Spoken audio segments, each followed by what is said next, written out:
After working 10 years as an art director for various magazines, 17 and Esquire, then I went on to advertising because I wanted to do things in fashion and working with terrific photographers. I just watched what they did, and finally I decided I just didn't want to go to another meeting, and I didn't want to just sit at a desk and be concerned about the politics of a structure, a corporation. So I gulped hard and came home one day, wrote a letter of resignation, and my wife opened up the door. We had 3 kids then. He says, "What are you doing?" He says, "Oh, don't talk to me. I'm quitting my job."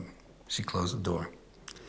So I went in, turned in my letter of resignation, and everybody was kind of in awe of me, so thinking, "You're crazy, but boy." And it worked. I started getting assignments from Vogue magazine because I had done a lot of pictures for my children, and that's what I showed. And had a magazine called Vogue Children at the time, and I fit right in, and I started doing that.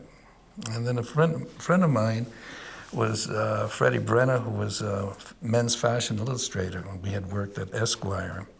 His wife was Barbara Brenner, who wrote children's books. And we were having lunch one day at the house, and she said, "I have an idea for a book, and I think photographs might be better than illustrations. It's called Faces." And she asked me, would I like to try it? I said, "Sure." So I tried it, and I designed the book also, and we presented it, and they loved it. So we did another book together called Bodies, and then after that, the editor said, "George, why don't you try writing a book?" I said, "Me, write? I never went to college. I'm always a visual person." He said, "Well, you see, if you were to write the text, you would get the other 50% of the royalty." All right.